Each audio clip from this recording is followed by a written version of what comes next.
नमस्कार दोस्तों। कुछ करने की कोशिश का दिन 10वां और वही एज यूजुअल हम मॉर्निंग में उठकर अपना डेली रूटीन फ्रेशन अप होके सौंफ जीरा अजवाइन का पानी पीकर एंड देन हमने खाना बनाकर हम रेडी हुए एंड देन अपना टिफ़िन प्रिपेयर करके रेडी होकर ऑफिस के लिए निकल गए। तो दोस्तों, आज मैं आपसे जो बात करने वाला हूँ उसके लिए मुझे एक छोटा सा ऐसा कन्फ्यूजन है अभी, जो मुझे मालूम नहीं मुझे ये बात कहनी चाहिए या नहीं कहनी चाहिए। बट अभी फ़िलहाल जो ये थॉट है वो कुछ इस तरह से ही काम कर रहा है, तो मुझे लगा ऐसा कि शायद शेयर कर लें तो बेटर है। अब अपन जो बात करने जा रहे हैं आजकल, जैसे लास्ट वीडियो में हमने बात की थी एक सेल्फ़ मोटिवेशन की, है ना, और बैकअप की, ये सारी चीज़ें। अब इसके अलावा नेक्स्ट जो है वो ये है कि हमको ज़्यादा स्मार्ट बनने की ज़रूरत नहीं है। हम जैसे एज यूजुअल जो अपने नेचर में, जैसे मैंने प्रीवियस वीडियो में बताया था कि हम किसी को उसके एक्सपीरियंस के आधार पर जज करें, उसकी सक्सेस या अनसक्सेसफुल होने के क्राइटेरिया ना बनाएं उसका, कि हम उसकी नॉलेज से क्या एक्सपीरियंस या उसे इंस्पिरेशन बना सकते हैं। तो जो सबसे पहला पॉइंट जो मेरे माइंड में आया वो ये आया कि ज़्यादा समझदार होना भी अपने आप में एक नासमझी है।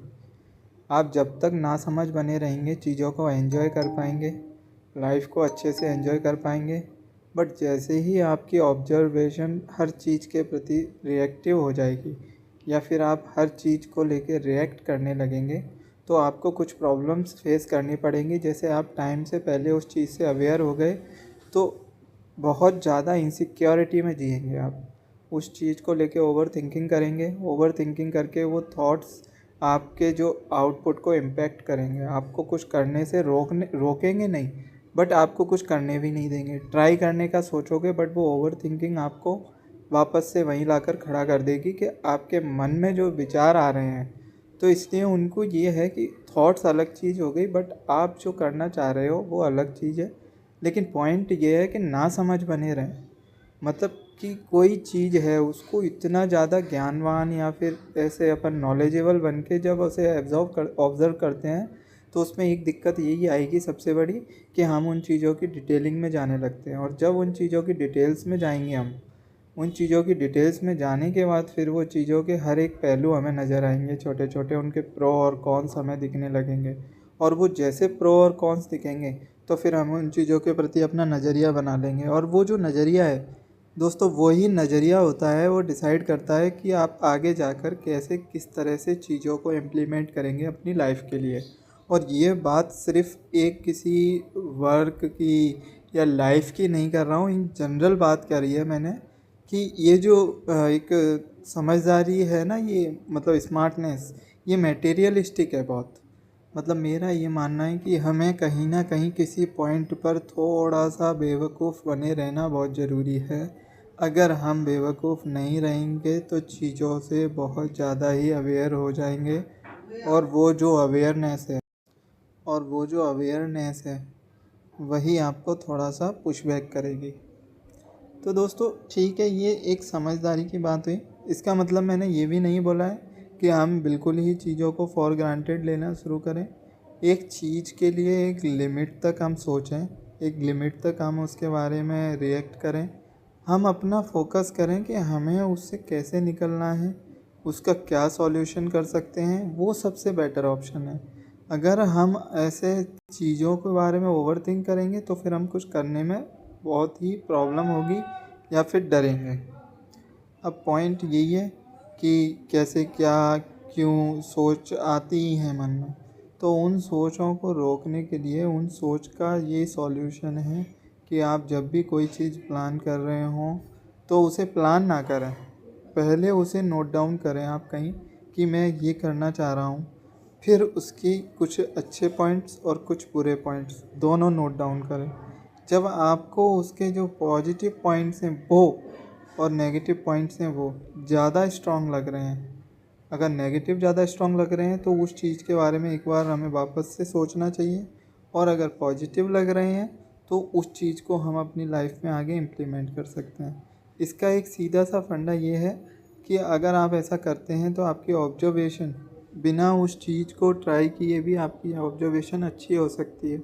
और ऑब्जर्वेशन अगर आपकी अच्छी हो गई तो आप बहुत सारी चीज़ें खुद से ऑब्जर्व करके ये बता पाएंगे कि उसके प्रो और कॉन्स क्या हैं। ये सारी चीज़ें आपस में एक दूसरे से कनेक्टेड हैं, रिलेट करेंगी। तो बेटर यही है कि आप जब भी कुछ चीज़ों को एग्जीक्यूशन की तरफ ले जाएं, पहले उससे थोड़ा सा प्लान की तरफ ले जाएं। प्लान बनाएं, उसका एक रिजिड प्लान बनाएं कि उसका एक स्टीरियोटाइप जो चला आ रहा है ना कि किसी काम को करने से पहले सोचना नहीं चाहिए। सोचो, लेकिन एग्जीक्यूशन के बारे में सोचो, उसकी प्रोसेस किस तरह की होगी, क्या होगी, ये मत सोचो। वो जैसी होगी वो हो जाएगी, लेकिन आप सिर्फ एग्जीक्यूशन पे वर्क करो कि मुझे ये चीज़ें कैसे एग्जीक्यूट करानी है या फिर करनी है, या फिर मैं कैसे खुद को बेटर बना सकता हूँ किसी भी चीज़ के लिए। ये तो रही एक छोटी सी ज्ञान की बात। अब अपन एक नासमझी वाली बात करें तो नासमझी होना मेरे समझ में ये नहीं है कि हम किन्हीं चीज़ों के प्रति कोई जानकारी नहीं रखते या फिर ऐसा है। मतलब ये है कि हमें छोटी सी चीज़ें जो उनमें हैप्पीनेस रखनी है अपने आप माइंड में, अपनी चीज़ों में। वो हैप्पीनेस जो है ना, वही एक नासमझी का परफेक्ट एग्जांपल है। जब आप हैप्पीनेस को अपने आसपास देखेंगे तो चीज़ों को करने का मोटिवेशन, इंस्पिरेशन आपको ज़्यादा आएगी अदर के कंपैरिजन में। सो बेटर यही है कि आप करते रहें ट्राई, जो भी जैसा भी ट्राई करना है आपको चीज़ें करते रहें। और उसके बाद सेकंड पॉइंट ये था हमारा कि नासमझी भी बिल्कुल ज़रूरी है, लेकिन अवेयर रहना बहुत ज़रूरी है चीज़ों के लिए। अब अगर हम और आगे चलें थोड़ा सा, अब हम एक लाइफ का सिनारियो देखें ऐसा कि आजकल जो थोड़ा सा ट्रेंडिंग है, लोग जैसे एक दूसरे को जज करने में सोच नहीं रहे चीज़ें, किसी के सरकमस्टेंसेस को नहीं सोच रहे। कोई किसी से भी रैंडम मिलता है, सपोज़ कीजिए किसी की बाइक है वो अच्छी नहीं है या उसमें कोई प्रॉब्लम है, तो लोग उसको बोलते हैं भाई नई बाइक ले लें। But you guys even don't know what he have been going through. वो किस स्थिति से, किस परिस्थिति से गुजर रहा है इंसान, उसको आप नहीं जानते हैं। तो उसके बारे में कोई भी जजमेंट देने से पहले थोड़ा सा या तो हम उसको बेटर जानें या फिर हम ना ही दें, क्योंकि हमारी ओपिनियन उसके लिए मैटर नहीं करती, लेकिन उसके माइंड में कुछ चीज़ें सर्कुलेट कर देगी। मे भी हो सकता है कि वो अपने आप को नेगलेक्ट कर ले कि मैं ये चीज़ नहीं ले सकता हूँ या मुझे इसे लेने में प्रॉब्लम हो रही है। तो दोस्तों बेटर यही है कि हम किसी को या तो पूरा जानें, उसकी फाइनेंशियल कंडीशन, उसकी चीज़ों को समझें, उसके बाद हम एडवाइस दें। अदरवाइज़ हम उसे कुछ भी एडवाइस देने से पहले 100 बार सोचें कि ये वाकई में ज़रूरी है, यहाँ बोलना चाहिए या नहीं चाहिए। क्योंकि अगर आप बोल रहे हैं तो हर वर्ड कितना कीमती है ये आपको भी मालूम है। हो सकता है सामने वाले का नेचर थोड़ा सा ओवर थिंकर हो, तो वो उन चीज़ों को रिलेट करके सोचेगा। सो फाइनली बात तो यही है कि जैसे मैं ये जजमेंट वाला जो है, या फिर हम किसी को सलाह दे देते हैं यार तू ऐसा कर ले, तो पहले जानो उसे, पहले जानो, परखो उसकी चीज़ें क्या हैं, किस तरह की हैं, वो किस तरह की परिस्थितियों से गुजर रहा है। क्योंकि अगर वही पर्सन आपको अगर पलट के ये बोल देगा कि आप मुझे हेल्प कर दो, तो मुझे नहीं लगता कोई भी एबल होगा उसकी हेल्प करने में। सो बेटर यही है कि अवॉइड करें, या फिर एक मोटिवेशन होता है उसको बोलें। इनडायरेक्ट भी तरीके होते हैं कि भाई चीज़ ये ख़राब हो रही है तो वो सही करा सकते हैं, है ना। बट ये सॉल्यूशन नहीं है कि नहीं ले लें, क्योंकि ये उसको भी पता है कि नहीं ले सकते हैं। सॉल्यूशन नहीं लेना नहीं है, उसे मालूम है कि उसकी चीज़ ख़राब है, उसे नहीं ले सकता है, लेकिन प्रॉब्लम उसके कुछ इश्यूज़ होंगे ना, दैट्स वाई वो ले नहीं पा रहा ना। सो यही है दोस्तों, बस छोटी छोटी बातें ये अगर हम अपने जीवन में जब किसी से बात करें आमने सामने याद रखें। देखिए दोस्तों, वो एक कहावत है कि इंसान को ज़ुबान मिलती है जब वो पैदा होता है, पर उसी ज़ुबान से क्या बोलना है ये सीखने के लिए पूरा जीवन गुजर जाता है। तो अब दोस्तों आज इसी ज्ञान के बात के साथ, ज्ञान तो क्या पंचायत थी, पंचायत के साथ हम आपसे विदा लेते हैं। तब तक के लिए बाय बाय, टेक केयर।